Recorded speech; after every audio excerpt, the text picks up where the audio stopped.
Welcome to Let's Go Live. I'm Gigi Mara, and I have with me poet and nonfiction author Sue William Silverman. Welcome, Sue. I'm so glad to have you. Thank you. It's great to be here. Okay, I have to admit, you're my first poet, and I've been doing this show for 3 years, so I am so excited. Well, thank you. Yeah, I actually started out doing creative nonfiction, and then I've written two kind of long narrative memoirs, just straight through narratives, and which take a lot of time. And then I thought I sort of need a break from this, so I started writing poetry because it's more like immediate gratification. They're short. I completely understand. So let's kind of break this interview in two. I want to give both equal time. So what you said you started with creative nonfiction. What does that mean exactly? Because I think I had you down as memoir, but that may not be the correct description. Well, yeah, they're both sort of right. So creative nonfiction is the larger term that's sort of overriding anything that's all creative nonfiction. So memoir is like part of creative nonfiction. So personal essay collections, the new book that I'm talking about, Selective Misdemeanors, that's flash essays. So all of those are sort of subgenres under this larger creative nonfiction category. So that's the larger term. Oh, okay. So when did you publish? Tell us that. Well, when did you publish your first book? But tell us the title because you have a few out. Yes, I do. So my first memoir that I wrote, it's the title is sort of dark, but Ooh, it's we love because dark. yeah, oh good. It's because I remember terror, Father, I remember you. And that won the AWP Award for Creative Nonfiction in 1997. And thank you. And so winning that award, you get sort of like a cash prize and automatic publication. So I've been doing, so my first publication, that was 1997. So I've been writing creative nonfiction and poetry since then. I love it. What made you pick that though? What made you pick creative nonfiction? So, well, that's sort of a funny story because I actually did start out as a fiction writer. Mm. And I spent like, oh, I don't know, 10 years writing these really bad novels. I mean, they were terrible. And they're unpublished, which is good because I wouldn't want anybody to read them. And it so happened I was in therapy at the time. Oh. And my therapist one was the one who suggested, Sue, like, why don't you try writing, a memoir, your own story? And at first I thought, no, I'm not, no. But then he kind of just kept after me and just said, no, you could do it. And so I did. And it was really to kind of, in some ways, humor him. And yeah, so he was right as frequently as therapists are right and know us better than we know ourselves. And so, yeah, so it was really his suggestion that I write about myself. You wrote your first memoir to appease your therapist. Yes. Okay, one, I love that. Two, that is the very first time I've ever heard that. That's funny. That's funny. Yeah. Yeah. And then from there, you know, what I realized is that when I was writing fiction, that I really, the voice just sounded very inauthentic, basically. And so, and that's why these novels weren't working. But then as soon as I switched to creative nonfiction, Yeah. it's like everything fell into place. Like I knew, okay, this is where I belong. This is the genre I belong in. And so so I mean, I could have kept writing novels forever and none of them would have worked. Because I just can't find that sort of a fictional voice that sounds authentic. But I can write about myself. So there you go. Yeah, Rebecca in the comments, Rebecca by Books, she says, I'm sure it was therapeutic. And exactly, Rebecca, that was going to be my next question because when we write about ourselves or something close to us, it can be a myriad of emotions. It could be therapeutic, it could be cathartic, or it could be reliving all that trauma that you're trying to put behind you. So for me, it really was not a matter of reliving the trauma.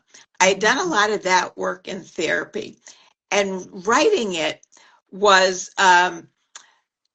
it was it was partly therapeutic, but it was more, I really needed to do it to understand what my life meant. I mean, how did I find the sense of self? I was very lost. And of course, you can do a lot of that in therapy, but doing it through writing is sort of finding the metaphors of the experience.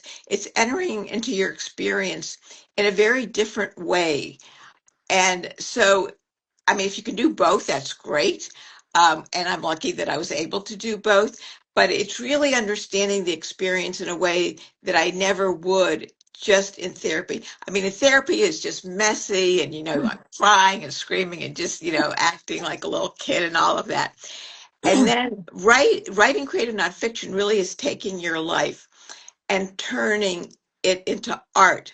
So it has to be more than like this happened to me and then this happened to me. It's really a deeper sort of portal that you're entering. And so it's not, it can be scary, but when you think about it, it's like, okay, I sort of try to think of it more as empowering. Yes. And that because like now I control the words, I control the narrative. And so it really, even if I'm writing about dark things, I felt a sense of kind of almost comfort or that it was very centering, that just knowing that I was in total control now. And I could present my story, my narrative in the language that I wanted to use. That's powerful. I am a product of therapy as well. I love it. I know it's not for everybody, and you certainly have to find the right fit for therapist. Why? Because it's a very intimate relationship. But I find that I relate a lot to what you say because in therapy, and I hate to, you're going to hate the way I phrase this, but I'll explain it.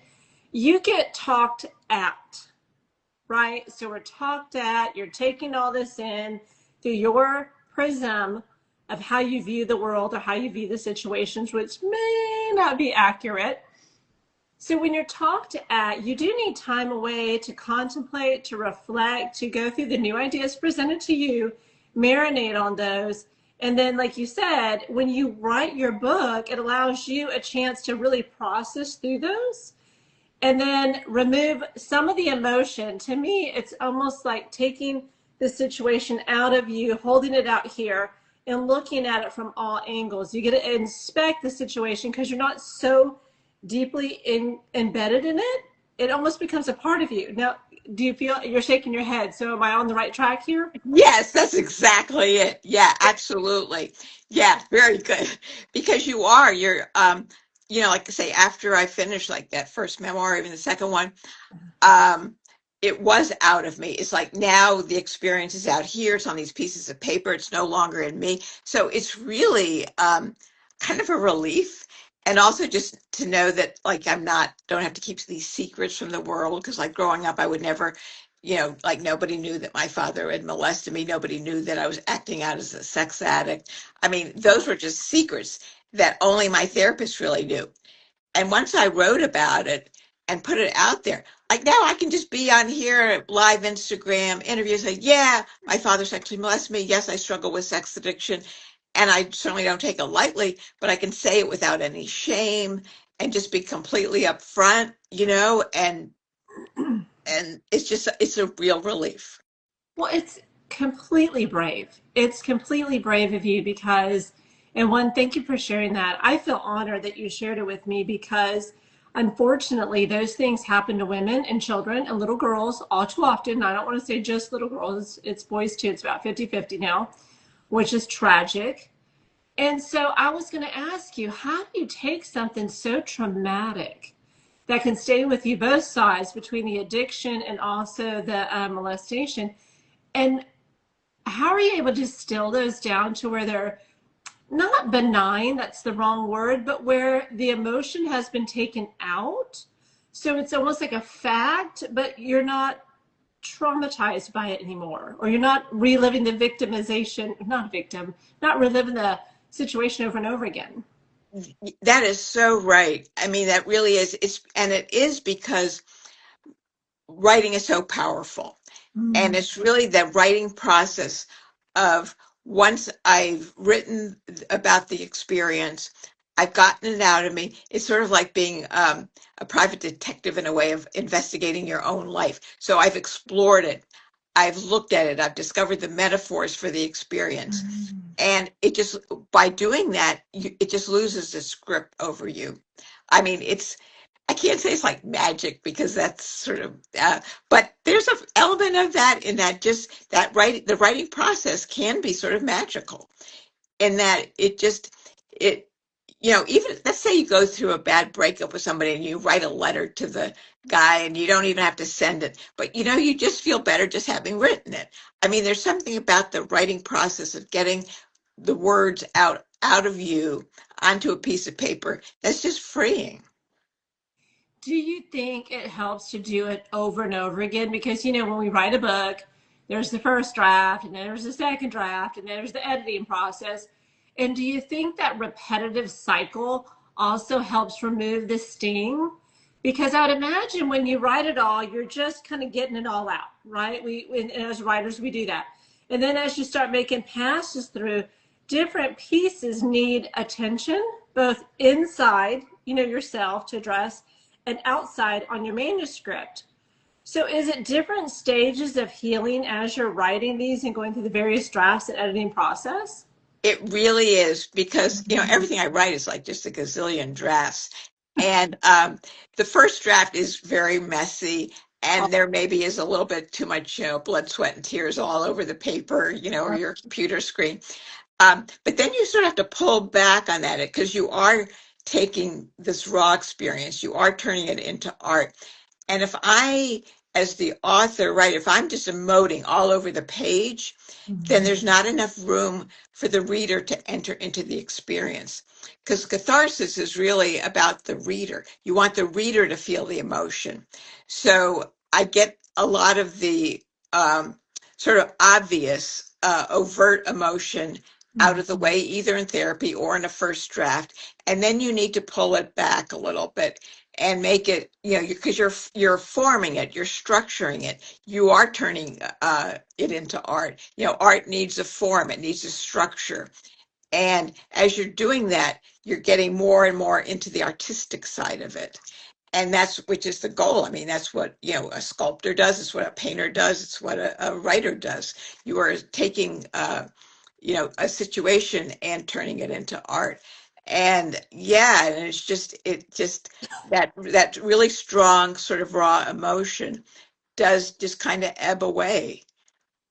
Well, I love how you said I took back like control. It was my situation, my narrative, because you know, domestic violence, molestation, crimes against children is so damn common, and I hate it. And I hate that about humanity, and I hate that about our society. And it is the victim reliving it over and over, not only in their mind and in the nightmares, but also in the court system. And so I love that you said through this process, you're able to take back your power. No shame, nothing to be feel guilty. I'm sure there's plenty of betrayal in there, anger, rage. All of that. Yeah. But I find that so empowering because there's so many women and young men that have encountered what you've encountered. Yeah, and after the books were published, I would hear from a lot of mainly women would reach out to me, and what's interesting is they would sort of thank me for telling their story too, sort of giving them a voice because like I am lucky that I can write it, and I do have a voice. But they felt that, by my telling the story, that I was telling their story too, so that they could sort of feel like, oh, okay, it didn't just happen to me. It happened to, Sue, and now we have this connection. So as they felt empowered by my telling my story, I would feel empowered by them sort of letting me know that they'd heard my voice. And so we're sort of all both in it together in a way. So it's a really interesting relationship between, author and reader when you put something like that out into the world. It is. I call DM, or domestic violence victims. I call them the silent warriors because we are silent, or the voices are silent for women, and a lot of them go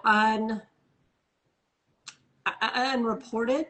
There's no justice, and that's what's so tragic. And yet we women live bearing the scars internally. Yeah, absolutely. You know, so many men, pedophiles, get away with it. And yeah, and even if they're reported, a lot of times the women aren't believed.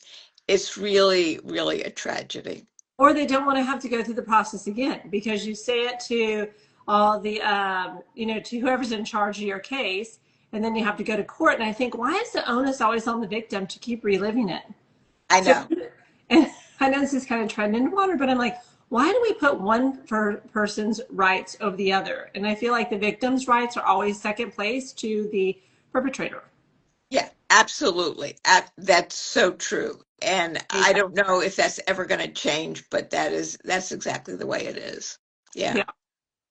So, how long did that take you to write it and go to publish with it? So, the writing of the first book, ironically, was the quickest of all the books I'd written. But there's a big but here. I mentioned those 10 years that I was writing fiction, Mhm. and all of those novels that I was writing were pretty autobiographical. So you could say that in some ways it took me, the actual book that got published took about, I'm embarrassed to say, but only about 3 months. But yeah, but I have to say that in some ways it was 10 years and 3 months because I was learning how to write, and Oh, it was somewhat autobiographical. And so I think that's a little misleading. So always like to give the background. But then so I finished. So it took about 3 months to write the actual book that got published, and then a friend of mine had a few years earlier had won like this AWP award. So I thought, well, maybe I'll submit my book there. And I honestly never in a million years thought it would win because, it's like dark and it's just like, does anybody care? Does anybody want to read this? So I was shocked. I was absolutely shocked when I got this call from the director. And AWP is the Association of Writers and Writing Programs.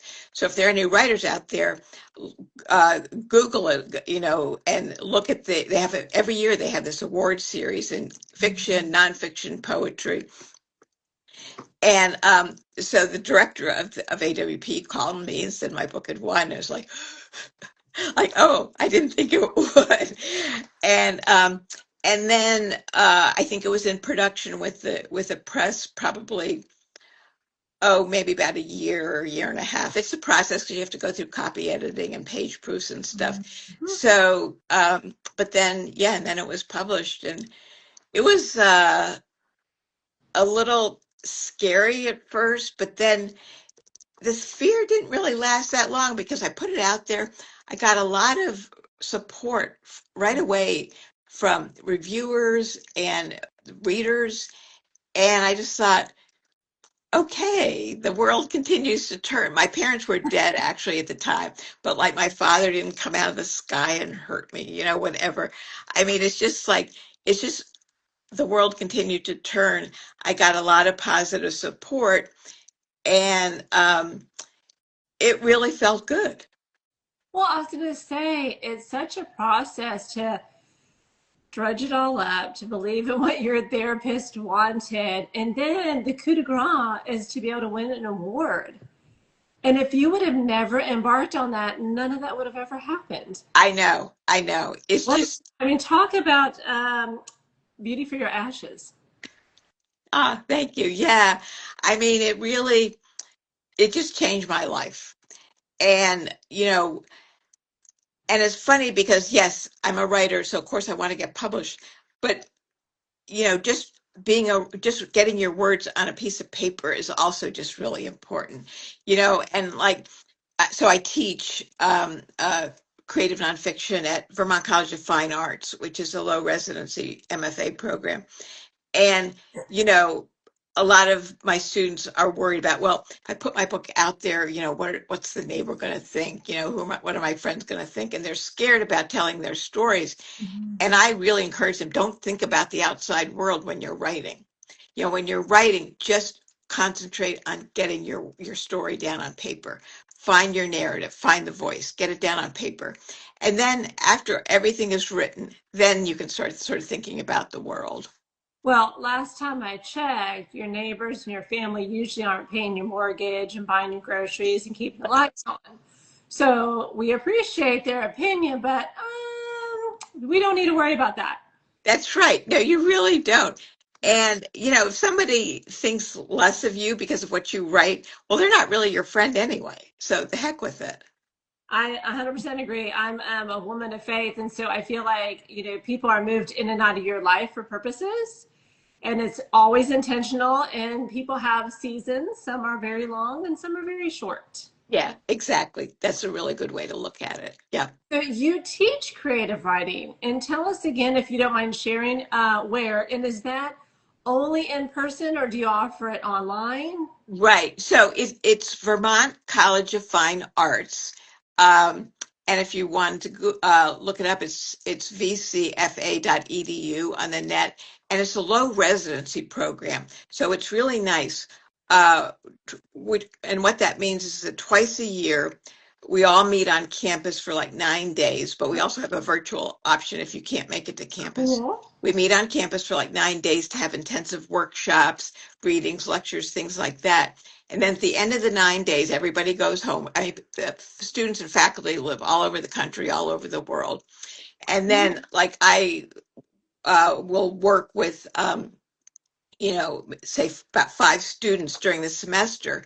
And so wherever they live, once a month, they send me their work and I read it and I offer feedback and I send it back. So most of it is done remotely, which makes it really nice. Very cool. Is Yeah. it only nonfiction or is it writers of all types? Oh, yeah. Fiction, nonfiction, poetry, all of it. Yes, exactly. That is really neat. I know Harvard does something similar where you can get your master's and, well, you can get a bachelor's and a master's at the same time. And it is online for professionals, but you do have to go up there and stay in their campus and stay in their dorms. Yeah, it's really nice because it's nice to, I mean, if you could, as I say, we also offer a virtual, completely virtual way to do it. But if you can come to campus, it's really nice because it helps you sort of build up your writing community. I mean, writing can be such a lonely, endeavor, sort of Okay. sitting in your room all by yourself, for hours and stuff.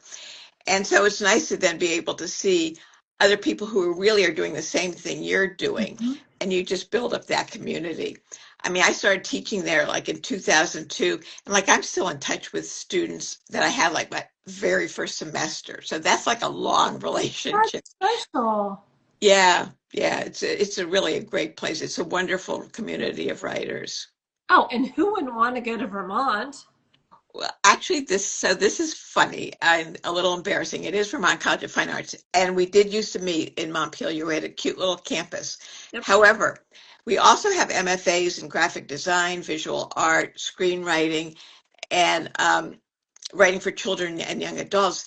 And we outgrew the campus, and because it was a tiny, tiny little campus, and the way it used to be, one program would rotate in at a time. So we wanted to be more unified. So we sold the campus. We actually meet at CalArts in Southern California, Oh, which is very confusing, but we are still Vermont College of Fine Arts, but we meet in Southern California at CalArts, which is great because CalArts is like, has a great facility to really host and house artists.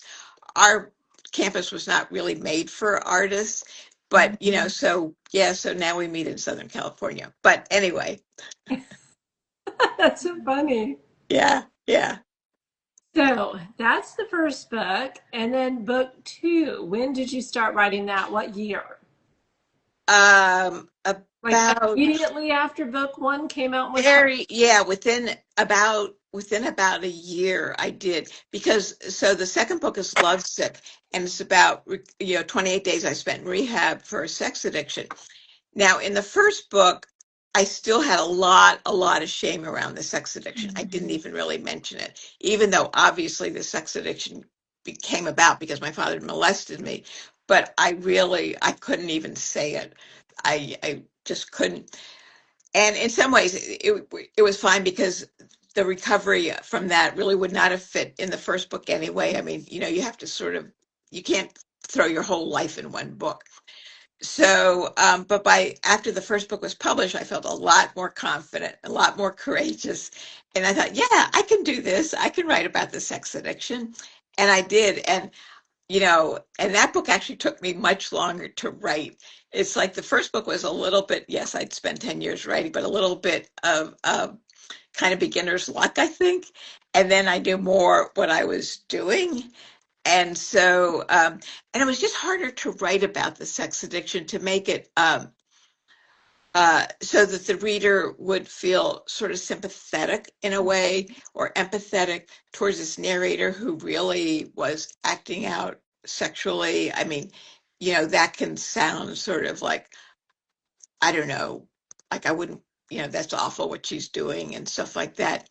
So it was harder to, if you're writing about, in my first book, I'm a little kid or a teenager, my father's molesting me, you sort of have built-in sympathy in a way, frankly. And then, but then here I am, I'm an adult and I'm not behaving well and I'm making really bad choices.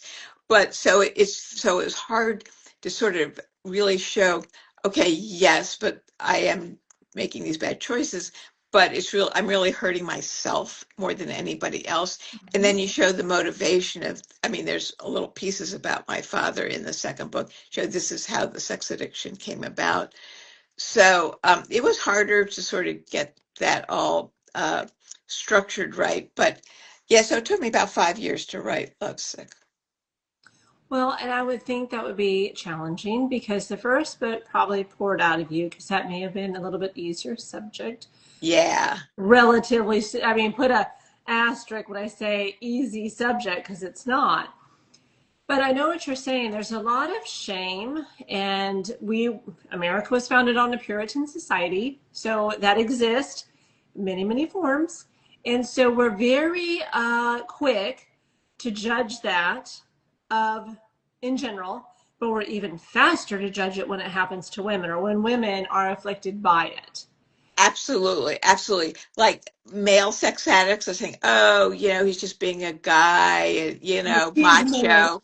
Yeah, and women are the Shame on names that women are called are much, I don't even want to say them, but they're not as like, you know, horrible. yeah, they are. They're very horrible and they are trying to shame us. And so there is absolutely a double standard. And but again, I published it, and again, I got a lot of emails from women who said, I've been struggling sort of sexually, and I didn't realize I have this addiction as well, which was me for years. I didn't know what was wrong with me until finally I found this good therapist I mentioned who said, "Oh, this is what you're struggling with." And so again, just getting all of this sort of positive reinforcement from readers is really, I mean, it is empowering. Well, and when you're groomed to be a certain way, I have read a lot about domestic violence victims, and I've written a couple stories about, as them as my lead characters, spoke to victims. And so when you're groomed, it's really hard when you're indoctrinated like that, it takes a lot of years and a lot of your adult years to process through what is abnormal, what is normal, where the line is, how do brothers, dads, stepdads, uncles, how are they supposed to act versus what you experienced? I feel like there's so many layers to uncover. Yeah, there absolutely are. I know because basically I grew up with the notion that, well, so I was really confused between love and sex because if your Yeah. father who tells you he loves you and yet is showing it in this way, it's Yeah. completely confusing. So All I dads thought, do this. This is how they show their little girls love. We know all those phrases, as horrible and disgusting as they sound, but it is the same phraseology that many male parents have said to their little kids, Exactly. which is That's right. horrifying. Yeah, yeah. No, I know. I know. So to me, it makes sense because I feel like addiction in general, pick what type, people, it always elicits strong reactions. And I think it's like if you have someone in your life that you've been around addiction, you're either still mad, you're still not forgiving, you're not understanding the behavior, you're like, well, just cut it out, If you've never been around someone, an addict or battling addiction, you have no clue. No clue at all. And That's I'm not exactly. saying that's as an out. I don't give people outs. We're all responsible for the lives we live, and every day we have 1,000 choices ahead, and any one choice can be change your destiny, right? But I would imagine you received also some pretty striking blows because it to me it's either two camps. You either understand it or you don't, and there seems to be no middle ground. Yeah, I think that that's absolutely true. Yeah. So, did you write this while you were going through therapy for it or after? After, but it was sort of just after. I Oh, actually maybe within a year or so. Yeah. oh, pretty raw. Yeah. Yeah. But I was ready, I really even though it took 5 years to write, I was really ready to go with it though. Yeah.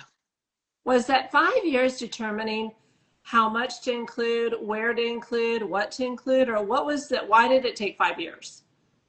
Uh, it took 5 years because I sort of needed two voices in the book. I needed the voice of the addict that could bring the reader inside that experience, but I Mhm. also needed the voice of this woman struggling to recover. And I'd lived so many years as an addict that actually I heard the addict voice very strong, Sure. and and that voice kept overwhelming the book too much. And I kept trying to have to reel it back in Because she and was sort of push the woman who is really, I really want to get better. That voice, like that struggling voice. It took me a while to actually hear that voice and be able to get it on the page, and that's really what took the time. well, Sue, don't you think it's just overwriting the program that you had running in your head so long? I mean, Absolutely. I would Absolutely. that's and not to make light of addiction because I think addiction heightens it. But it's like all of us. Okay, let's say I want to eat healthy. Well, you have a choice every day. So do you go through McDonald's or do you go home and meal prep? And then when you're addiction, it's times 10. So I would imagine it's really hard to overwrite who's been in control all these years. Even Absolutely. even if she was doing it because she wanted to feel love, she never got the proper love she needed. She wanted to feel worthy and validated. Yeah. That's exactly right. I mean, that's why that voice was so strong. Like I know that tape has been playing in my head forever. And I had gone through therapy and I'd been in rehab and all of that, but that voice was still, I could still hear it. I wouldn't act on it. I knew enough, I can hear the voice, but I don't have to do anything about it. But just finding that more sober voice, the voice is really struggling against this. That's what took the time. So do you think that part will always be a part of you? And so she gets more quiet as the years pass, or maybe more experiences, and so the other part that really does want to conquer the other side of this becomes the lead. Yeah, I mean, I think that it is a matter of sort of kind of switching places. And it is kind of that slow process. I don't mean to make it sound like I'm sort of split in two, but it's sort of easier. But if you think of it that way, it's sort of an easier concept to understand. Like there's the addict side and the sober side. And the addict side for a long time had, full reign, was running the show. Yeah. And so that voice just gets dimmer and dimmer, and the sober voice gets stronger and stronger. And yeah, so it's sort of just switching those voices or really switching, the messages in your head. Well, no, I completely understand what you're saying. Not that it's multiple personalities. I think they call it what IFS, internal family. structure where, Yeah. yeah, I can't figure out the S's, but it's been a while. But that we have different parts of our personality and ourselves. And so you're not, we always like, oh, I want to eradicate this part. It's not actually possible, but we can allow those parts of ourselves to come out when it's productive or when it's healthy, and then repress those other parts. So I think that's what you're talking and kind of referencing. That's right. That's exactly right. Yeah. Yeah. I was like, oh, I had to go back in my memory banks on that one. Yeah. That one was met with the same acceptance, the same outreach from people who said, I've struggled with this as well. That's really Among, validating. It has to yeah. make you feel good because you're brave to also put that book out in the world. Yeah. And that book and that, because of that, was even a little bit scarier. Uh-huh. But at the time I was, okay, I'm ready.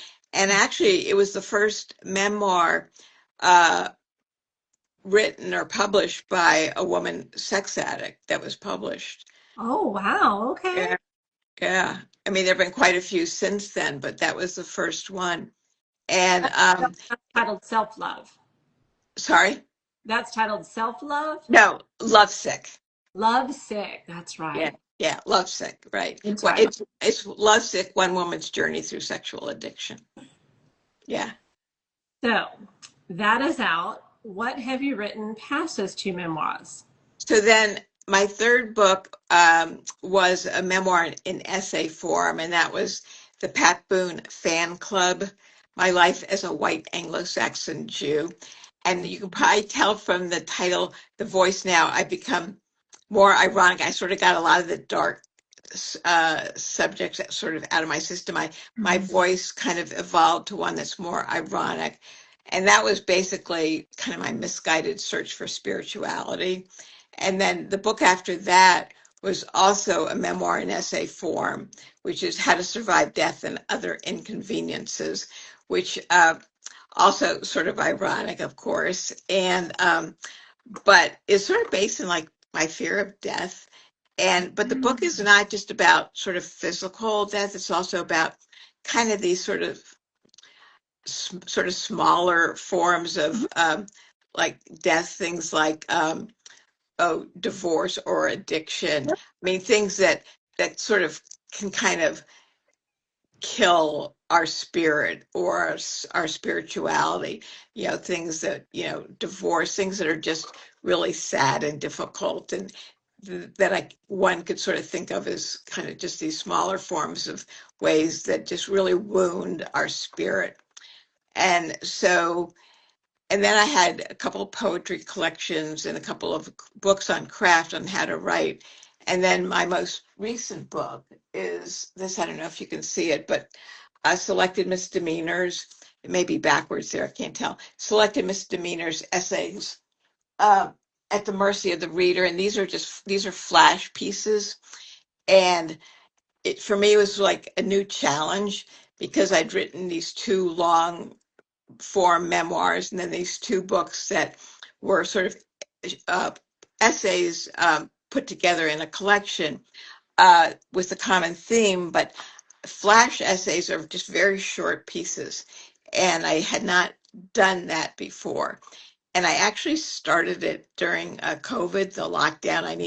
I need a writing project to get through all of this, and this wasn't a whole lot else to do.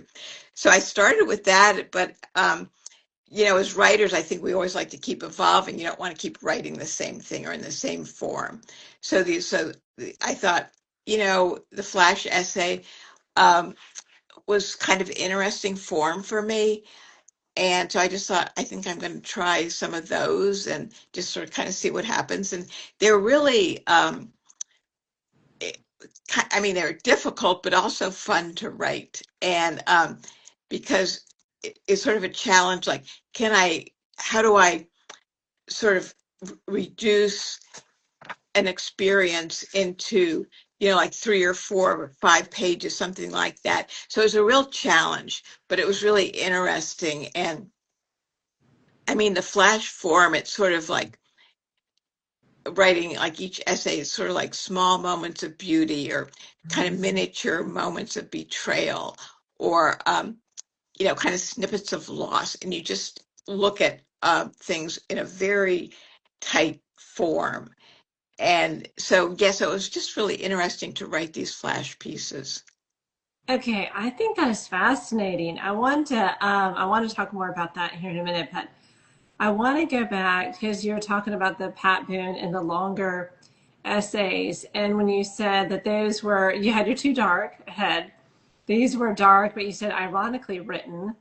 But I know what you're saying because I think there's a phrase that says, "You killed me 1,000 times, but you never actually murdered, or you murdered me 1,000 times, but you never actually killed me, or I never actually died," something like that. So, were those a palate cleanser coming off the memoir, do you think?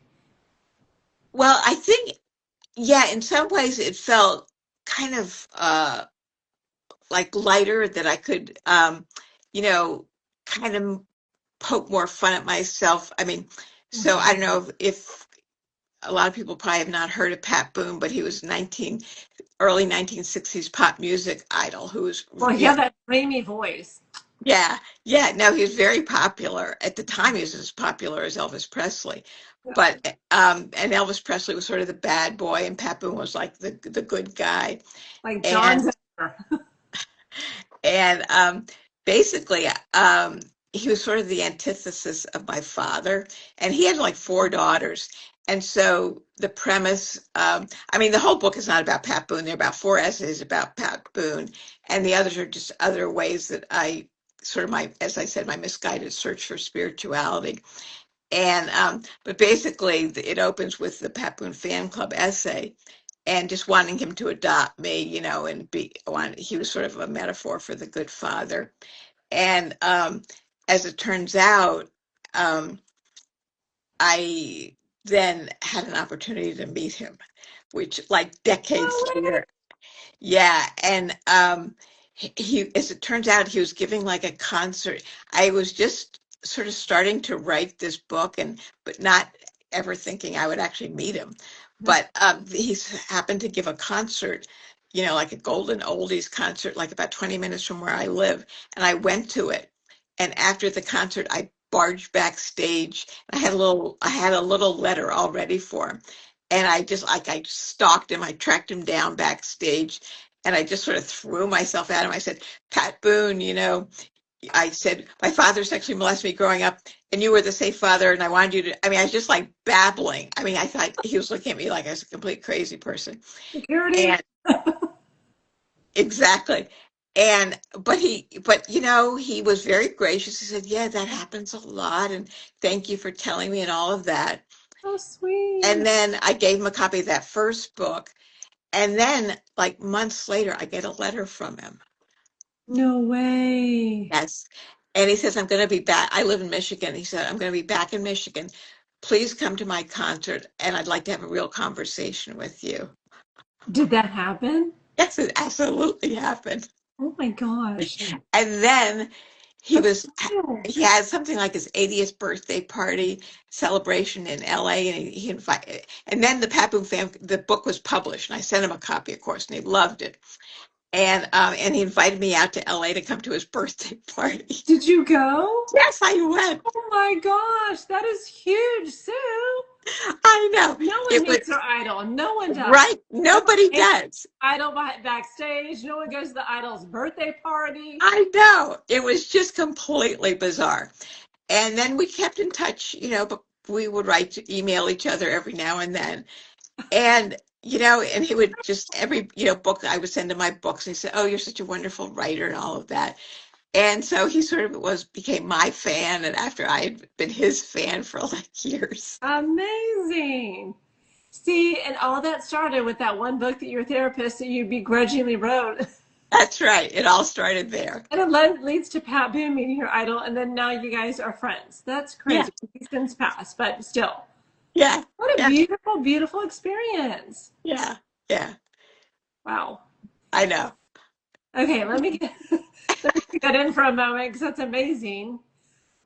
You had said though that these are long form essays and then you have flash essays. So walk us through. I don't know the difference. You said flash is like 3 or 4, but you're still telling a story within the 3 or 4 pages. Yes, you But what absolutely order? right. You have to tell the story, just very briefly.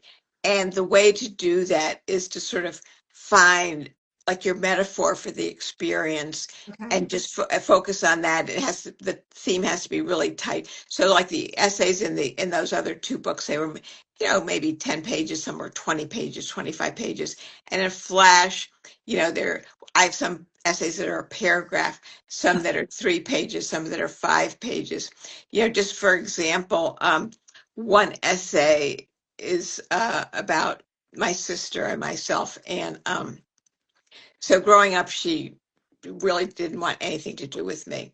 Oh, And which is heartbreaking because I yeah. idolized her. Mhm. And so I wanted to write an essay about that, but you can't like have this whole narrative about growing up and this, that, and the other thing. So I just took this one incident that would sort of stand for the whole. So what it was, so my sister and I used to play this game. We would walk on our hands to see who would reach a destination first. We're kids, and I knew she always won. She's my older sister. She always won. But that was really the only time she would play with me because she knew she could beat me and she wanted to Oh, beat me. So the whole scene is really just us walking on our hands, and she wins again. And but the essay, in order to make it sort of art, like it's not just these two sisters walking on their hands, I began to see her as sort of my upside down sister, which is to say that that's sort of walking up on our hands. The upside down sister became a metaphor for sort of this upside down kind of love, because I knew she loved me, but she couldn't show it. And so, I think that's maybe 3 pages, this essay. mhm. And so it's just taking this one incident that could be revelatory of how she didn't love me or didn't know how to show her love and how I idolized her. And so it's just taking this, what could be, I could write like, 200 pages about my sister. And I have written about her in other books, but I want to just take this one incident. So you have to be really focused, really tight with that focus. So the form itself is very short, but the inside is large because you can have it by having this metaphor of this upside down sister, which Mhm. is a metaphor for upside down love. The interior of the essay can be rather universal because we all struggle with, loving somebody more than they love us, or just, Mhm. feeling a loss of love. How do you show love? And so that's what a flash is. It's just the short form, but it has to be revelatory of something larger that, would be sort of universal. I find it fascinating how much you write about loss, pain, heartbreak, devastation, and yet you're so positive here. It's remarkable. Thank you. Yeah, I mean, and I hear you because I mean, I'm a very outgoing person. I hope it doesn't sound like I'm bragging, but I do think I'm a good teacher because I love working with my students. I mean, I really Not love right. it. Not right. And yeah, and I like to, get to know people and, like just be here talking to you. But I think that people are complicated. And, Mhm. Walt Whitman said we contain multitudes, and we do contain multitudes, which is one thing that's really good for a creative nonfiction writer, actually. And why you don't have to put everything in one book is because, you sort of separate out the different parts of you. I mean, Mhm. because there are passages in my book that, I mean, people tell me, they're really funny. And so it's sort of sometimes it's sort of gallows humor, it's sort of like very ironic, and it's not like ha ha funny, but sort of, this sort of dark humor. Yep. But the more I've written, the more I've been able to see sort of the irony in situations like really, Sue, you kept doing this game with your sister knowing she was going to beat you and she still wasn't going to love you. Like that's sort of like nuts. But I did it, but I can sort of, and that essay actually isn't particularly funny at all, but it's that idea that you can look at some of the past and see it in a more ironic light. I mean, it is ironic that, Pat Boone, of all people, that I had a crush on him and I get to meet. I mean, it's bizarre. I mean, it's just like really I bizarre. completely understand what you're talking about. I talked to a domestic violence survivor, and she said, I used to lay in bed. She lost her faith. Is not a woman of faith at all. And she said the reason why is because I prayed every single night for an angel or God to come and take me away, and he never did. And so it's similar to that, right? So you were looking for Pat Boone to be, he's the antithesis of what your dad was. You were looking for him to be the father figure. Absolutely. And a perfect man, too, right? He was such a good, wholesome father or male figure. He was. No, absolutely. I mean, he remained married to his wife until she passed away not too long ago. And, four daughters. And yeah, I mean, he was like sort of a metaphor for the ideal father. Right, right.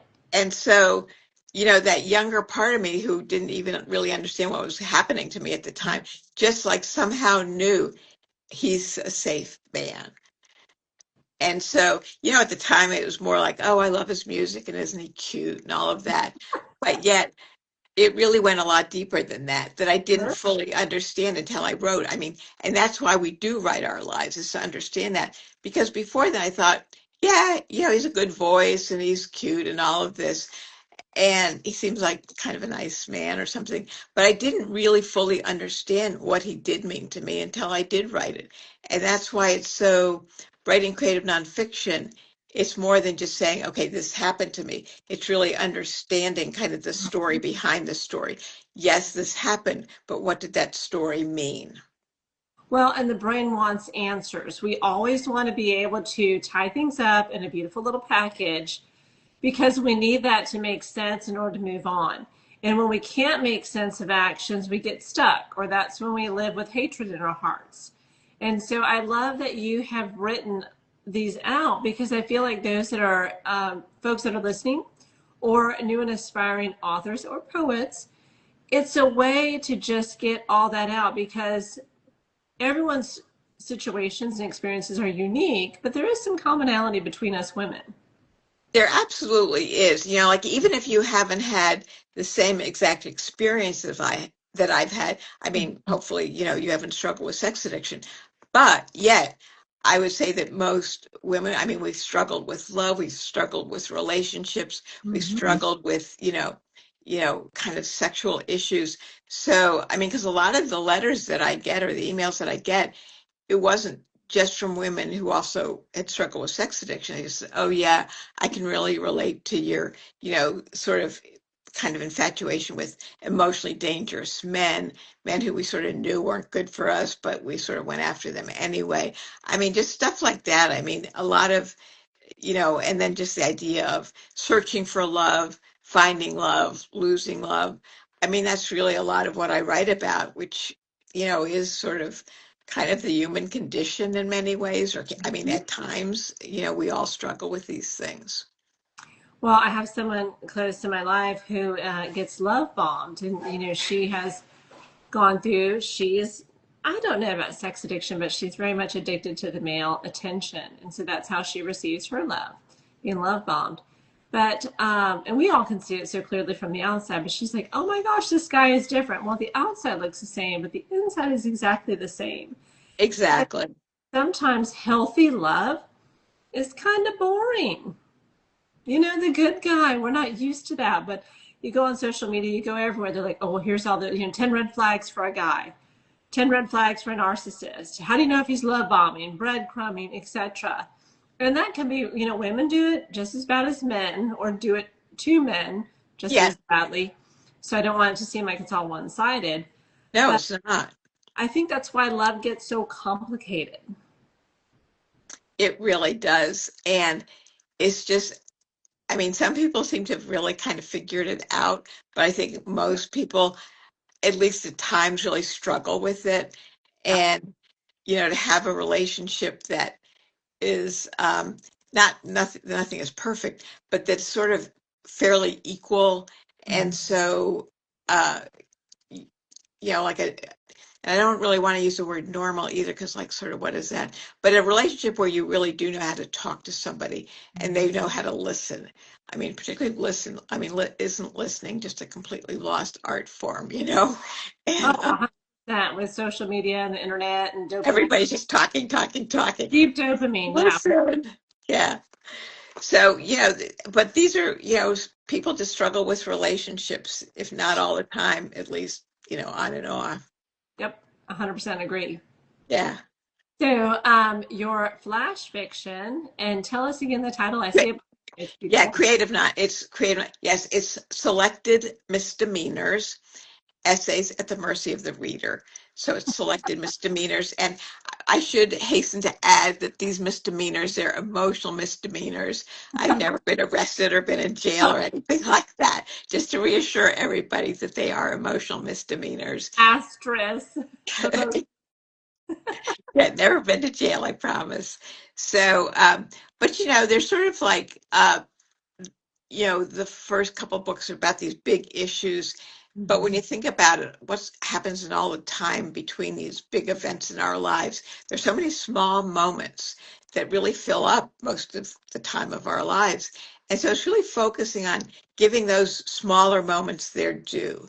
Like what else is going on besides, that you spent this time, acting out of sex addiction recovery, but there's a lot else that's going on in my life, and I want to sort of capture those smaller moments. I had heard a podcast and they called it Big T for big trauma and little t for little trauma. And I thought, it's fascinating. And they said little trauma can be so small, but it could be a look, it could be a comment from a teacher. It could be, and every child that was raised at Gen X, we raised ourselves. And it could be your mom locked you outside to go play with your brothers and sisters so she can clean the house. And so that was a specific example she used in her podcast because she is a psychiatrist. And she said, I see that little t trauma or little t trauma, little t all the time. Yeah, I exactly. thought that was And fascinating because it's like you're saying, it's these little snapshots in time that they stay with us. they And they really don't mean do. anything, but they do. They do, and they're worth writing about. And not that all the flash pieces aren't about trauma. I mean, some are just like, I write about this an obsession I had with crème de menthe, a liqueur, just the beautiful color of it that I used to watch my parents' friends drink when they would have parties and stuff. Yeah. So it's just, but so that essay is kind of about the ephemeralness of beauty. So it's not, the book isn't just all trauma. There is some, but just whatever these little moments are that kind of really do fill up our days in many ways. I love that. So we are almost at our hour. It's gone by fast, and I want to have you back. So we'll have to find a time. I'm booked till next year, but we'll have to find a time in 2026 where I can have you back and discuss. Thank you. Yes. I would love to. Thank you so much for having me. So I have two questions. Where can people buy your books and where can they find you? That's one. Right. So the book is pretty much available wherever books are sold. It's on Amazon, bookshop.org. And my website is SueWilliamSilverman.com. So it's my whole name, SueWilliamSilverman.com. And my contact information is on there too if anybody wants to reach out. Also on my website are links to where you can buy the book, but the books that really, your local indie bookstore can just order it for you as well. And again, it's Selected Misdemeanors. Perfect. I always like to close with manifesting. So if you could wave a wand, where would you be in 1 year? Ironically, I would be right where I am. Oh, I love that. Yeah, I mean, I'm very content with my teaching. I'm very content with my writing. I'm in a very safe space. Nice. And I really, at this point in my life, I don't want a lot of change. I like things, kind of where they are. So yeah, so I'm actually content where I am. That is beautiful. Thank you. After everything you've been through, to say, I want to be right where I'm at is just a beautiful, beautiful sentiment. Thank you. Thank you. Yeah, I feel pretty good about it. So, and it's been so great talking to you. I mean, thank you so much for having me on. Oh, my pleasure. I love it. I love our conversation. And I love getting to know new authors because I just feel like everyone has a wonderful story to tell.